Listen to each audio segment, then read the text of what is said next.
que no entendemos, que no conocemos, a veces nuestras preguntas se hacen un poco más intensas cuando queremos una explicación inmediata de lo que está pasando, de lo que está sucediendo. Y a veces nosotros, sin darnos cuenta, también comenzamos a preguntarle a Dios muchas cosas. Hay preguntas en nuestras vidas de por qué estamos en el punto en que nos encontramos. Preguntas que suceden en nuestra vida, de circunstancias que vivimos, de procesos que vivimos, cosas que no entendemos y que nadie más nos tiene la respuesta. Necesitamos un porqué, necesitamos el saber de por qué acontece una cosa o la otra. Y muchas veces, sin darnos cuenta, pasamos de simplemente preguntar a cuestionar, porque preguntar y cuestionar no es lo mismo. Preguntar es una acción neutra donde usted quiere saber una información que usted no conoce.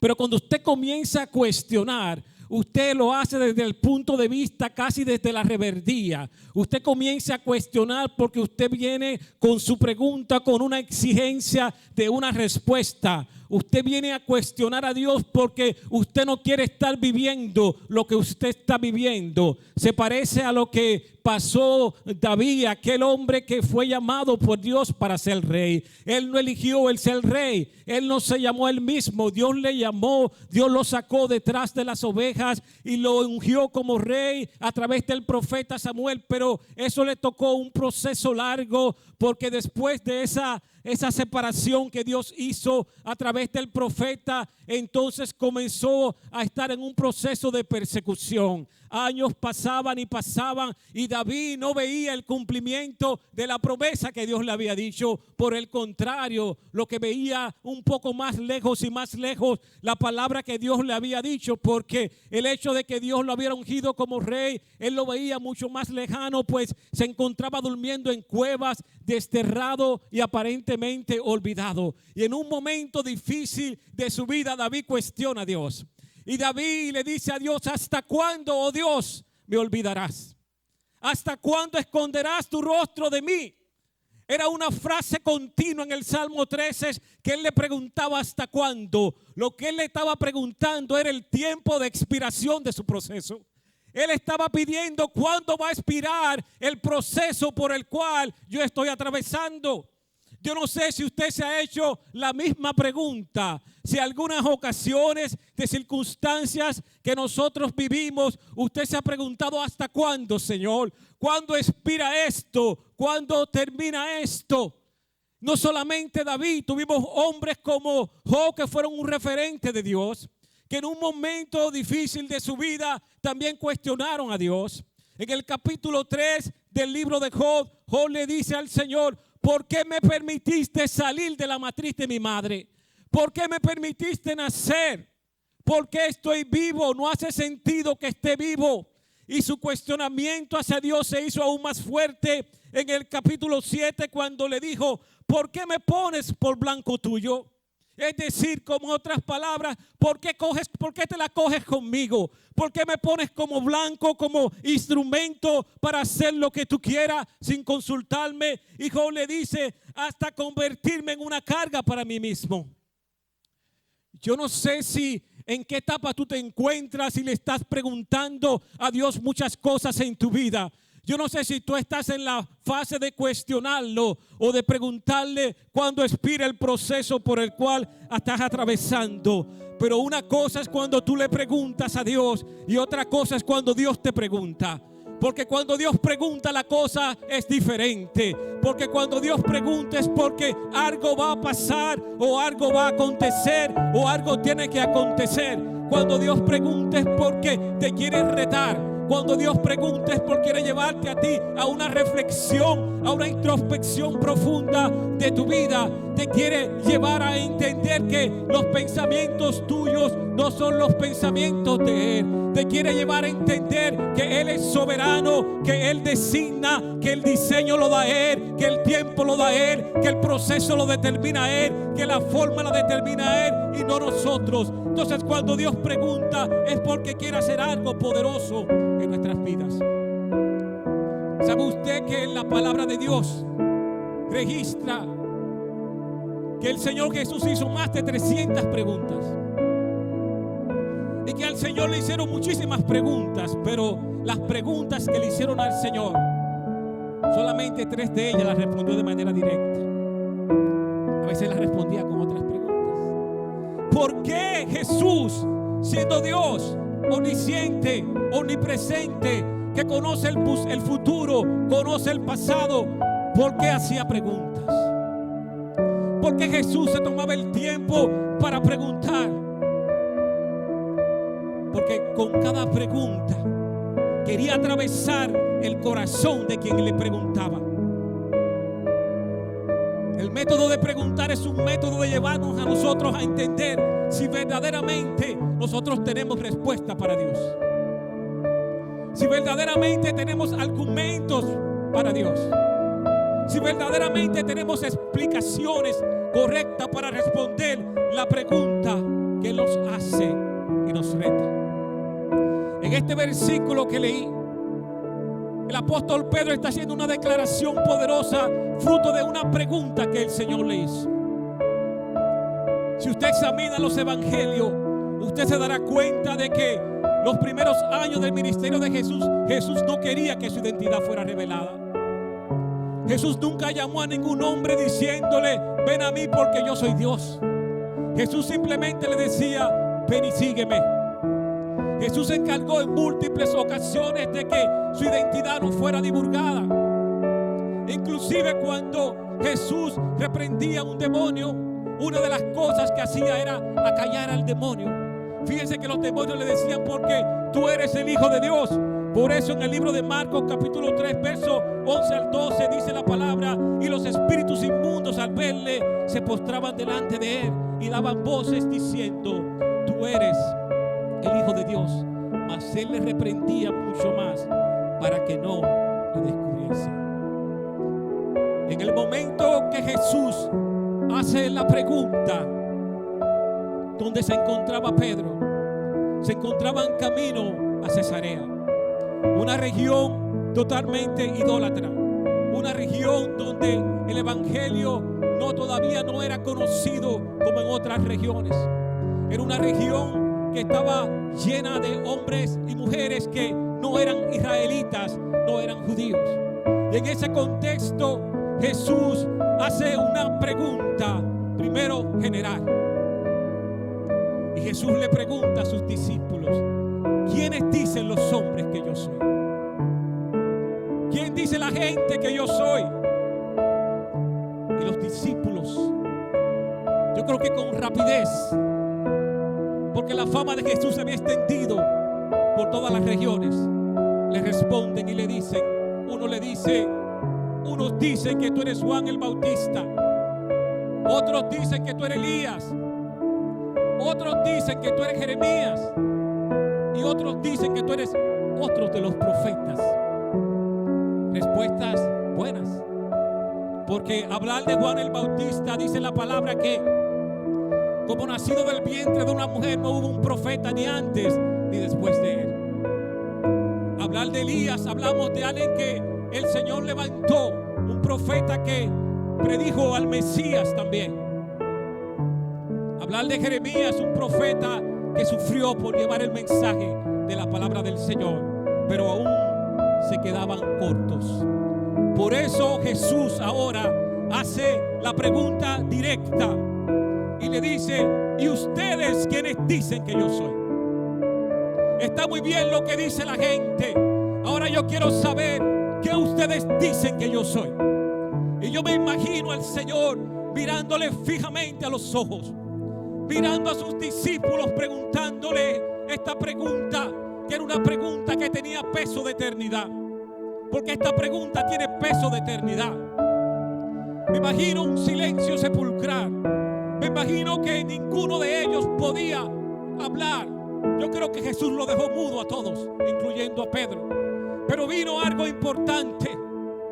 Vino una revelación directa del cielo. Vino una revelación del Padre sobre uno de ellos.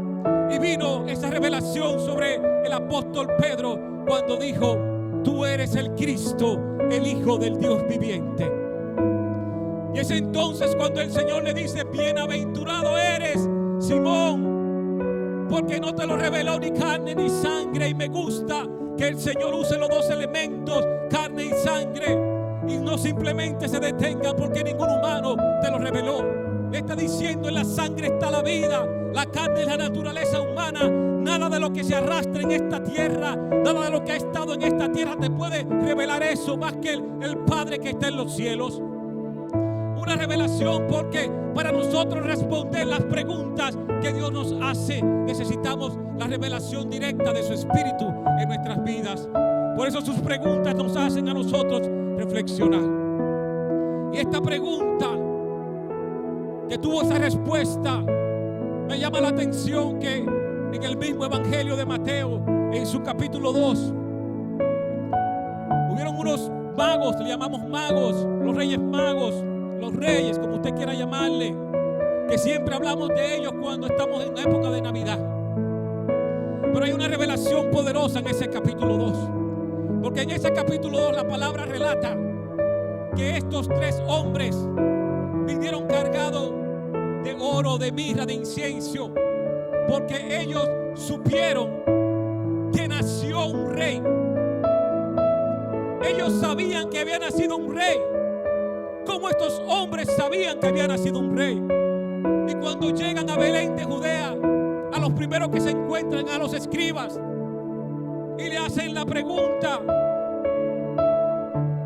y le dicen: ¿dónde está el rey de los judíos que ha nacido? Pero a quien le preguntan es a esos que estaban supuestos a estar atentos, a saber que el Mesías había llegado. Era esos que tenían las escrituras en sus manos, donde explicaba claramente todas las señales que decían que el Mesías había llegado. Sin embargo, árabes, hombres que no eran israelitas, de otras regiones, se acercaban a Belén de Judá con la pregunta: ¿dónde está el rey? Porque ya sabían que había nacido. Ya sabían que había nacido. Y no solamente dónde está el rey, dice: porque hemos venido a adorarle. Están diciendo: ¿dónde está el rey que es Dios? ¿Y cómo es que estos hombres sabían esto? ¿Cómo es que estos hombres podían declarar de manera certera, sin aún tener una relación con Dios, quién era el Cristo? Y eso nos lleva atrás a nosotros, a cuando fue llevado cautivo a Babilonia Daniel. Dice la escritura que Daniel halló gracia porque en él había un espíritu superior. Y en ese espíritu superior hacía que el consejo que le daba el rey era un consejo certero.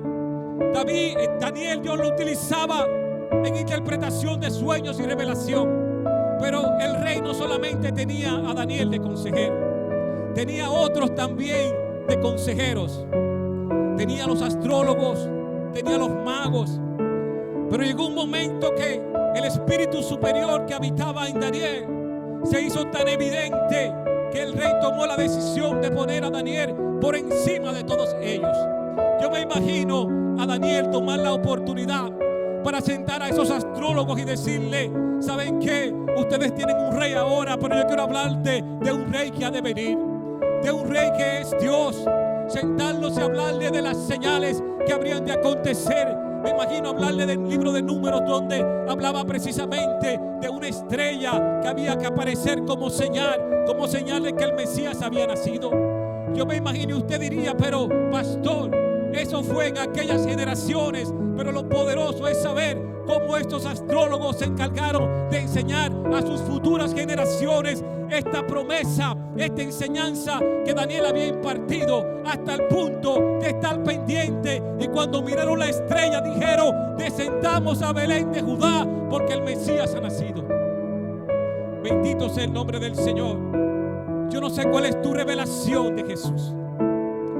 Yo no sé si tú piensas que es un buen maestro o un resolvedor de problemas, como mucha gente viene a las iglesias porque tiene una carga, porque tiene una angustia, porque necesita algo.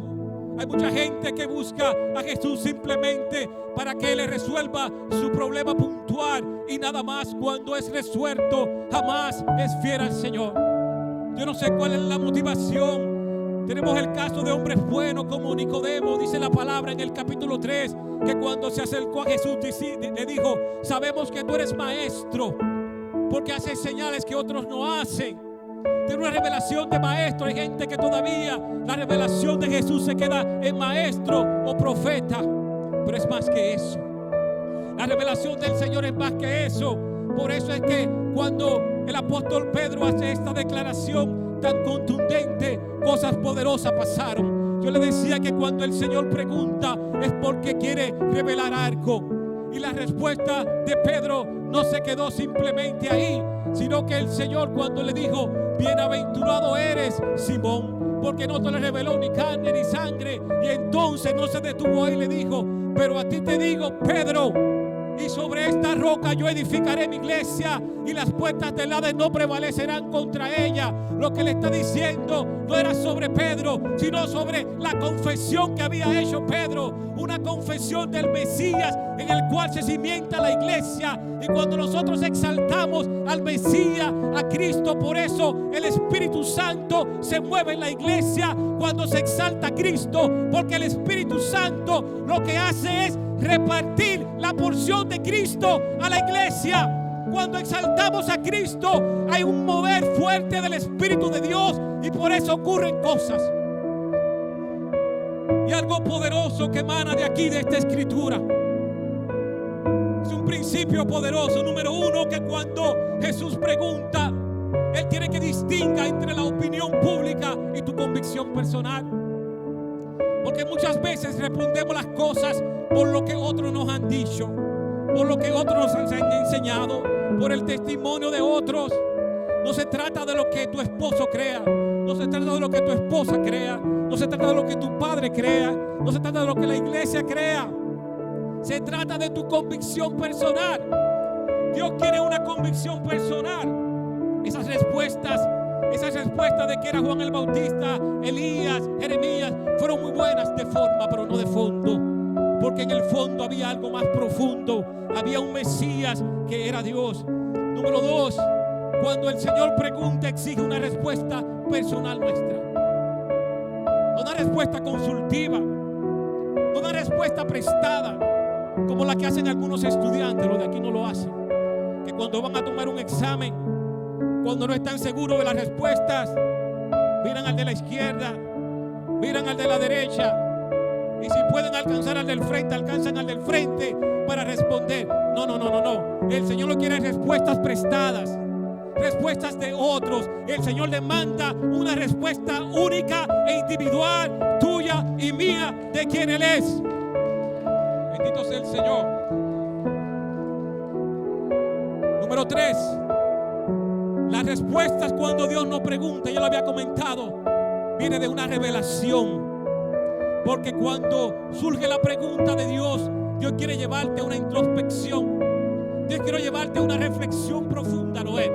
A una reflexión profunda que no responda simplemente por responder. Él es experto en preguntar. Hoy en día se le atribuye a Sócrates el arte de la mayéutica, se llama en filosofía, que es el arte de preguntar para sacar la verdadera verdad profunda. Pero antes que Sócrates era Jesús, quien preguntaba para escudriñar el alma, escudriñar el corazón, y para que surgiera de ti tu verdadero yo y tu verdadera verdad. Porque hay gente que sabe mucha Biblia, pero son repetidores de verdades, repetidores de escenario, pero no de convicción personal, porque han tenido la revelación profunda de la palabra y de la presencia del Señor. Y número 4, la más importante, tu respuesta determina tu destino. Porque cuando Pedro declara lo que el Padre le revela, el Señor le llama: bienaventurado eres, Simón. Pero después le dice, hace la transición y le dice: pero tú eres Pedro. Tú te llamas Simón, pero tú eres Pedro. Y Pedro significa roca. Y sobre esta confesión que tú has dicho, yo edificaré mi iglesia y las puertas del Hades no prevalecerán contra ella. Ahora, ¿cuál es tu confesión? ¿Por qué muchas veces en medio de las pruebas y de las circunstancias que atraviesas no puedes estar firme? ¿Por qué te quieres rendir muchas veces? Porque te falta una convicción personal y una confesión única y profunda de verdaderamente quién es Dios. O le orarás a Dios conforme a lo que tú pienses que Dios te puede dar, pero le orarás a Dios conforme más profundo si recibes la revelación profunda de quién Él es. Aún nuestras oraciones son limitadas por el hecho de no conocer profundamente al Dios que le servimos. Oraciones diminutas, peticiones diminutas, conceptos diminutos, porque no hemos dedicado el tiempo para la intimidad de la revelación de la palabra del Señor, de la revelación de quién es Dios, porque en esa revelación es que las puertas del Hades tú no vas a poder prevalecer en contra de todo ataque que venga contra ti. Bendito sea el Señor. No sé si en esta tarde tú tienes preguntas como: ¿por qué, Señor, lo has hecho con esta y no conmigo? ¿Por qué no le pasa a él y me pasa a mí? ¿Por qué yo tengo que atravesar esto cuando otro no lo atraviesa? Y aún más fuerte, ¿por qué si yo te he sido fiel? ¿Por qué si tú me has llamado? ¿Por qué tengo que atravesar por esto?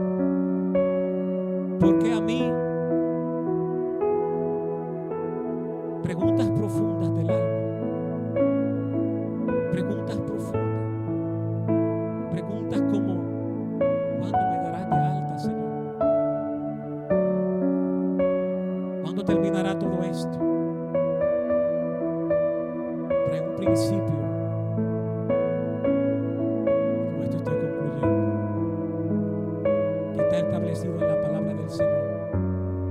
Establece la palabra en el libro de Jeremías, cuando el Señor nos dice a través de la palabra: dirá el barro al alfarero, al hacedor, la forma que ha de darle. Qué fácil nosotros olvidamos el origen.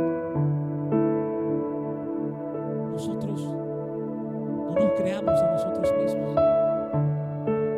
Nos creó Él.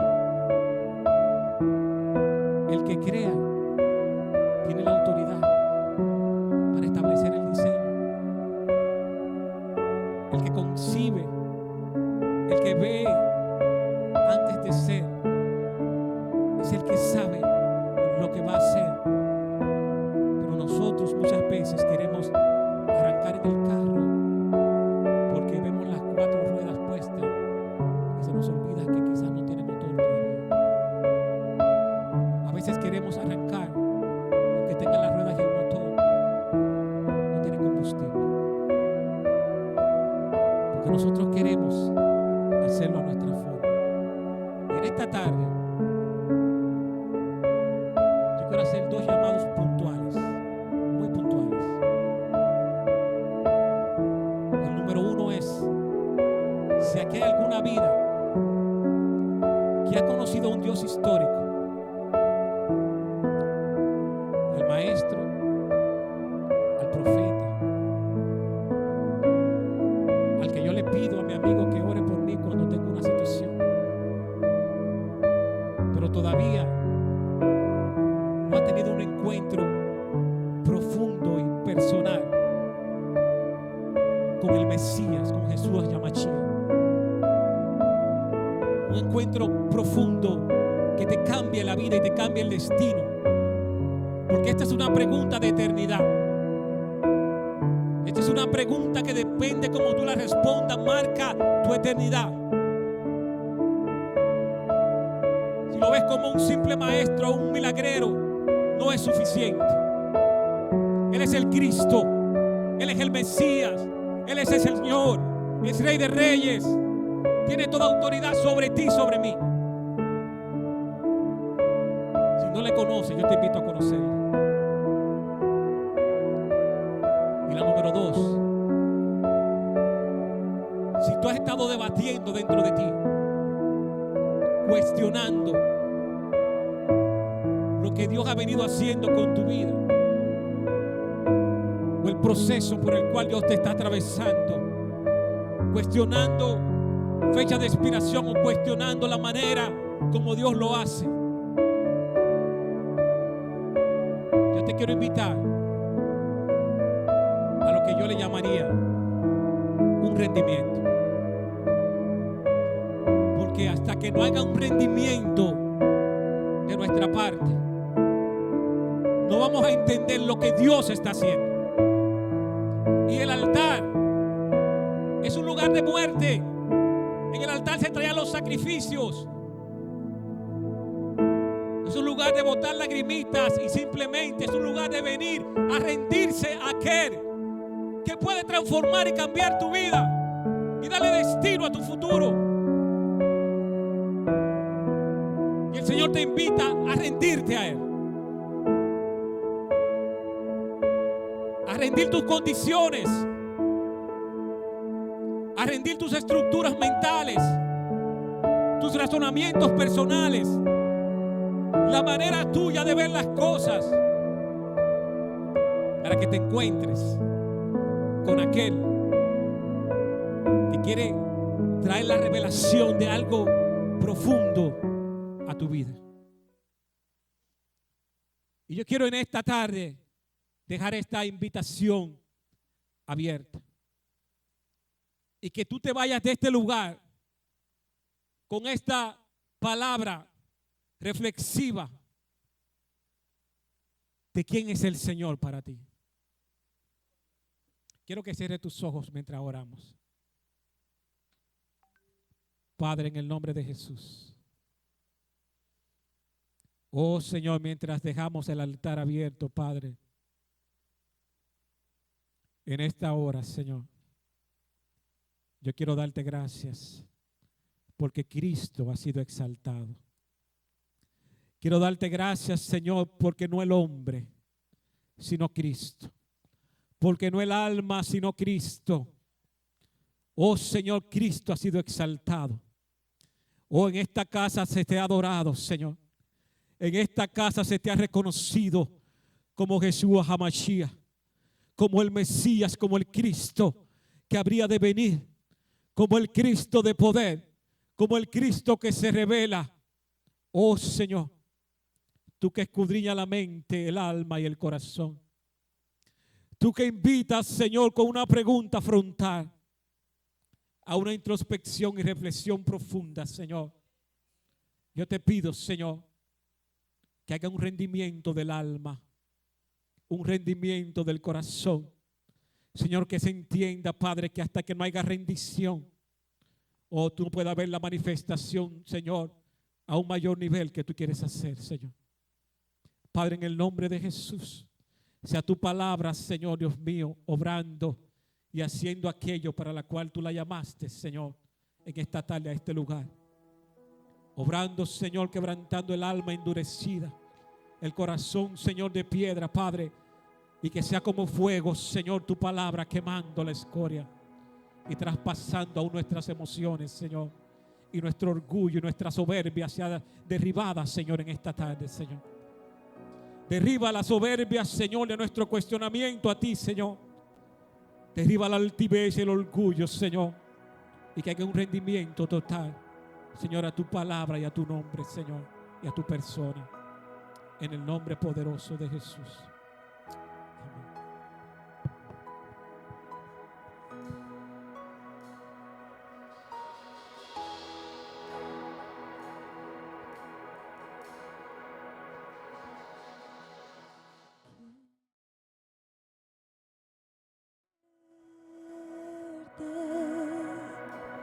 Cada día más a ti, entrar en tu presencia y adorar.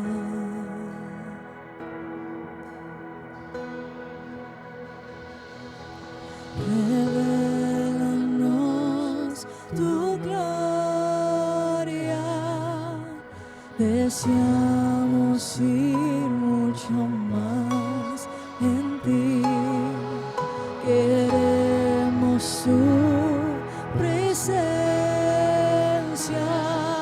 Jesús.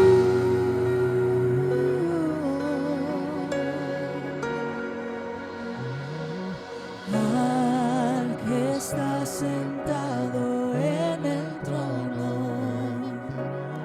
al que vive para siempre y siempre, sea la gloria, sea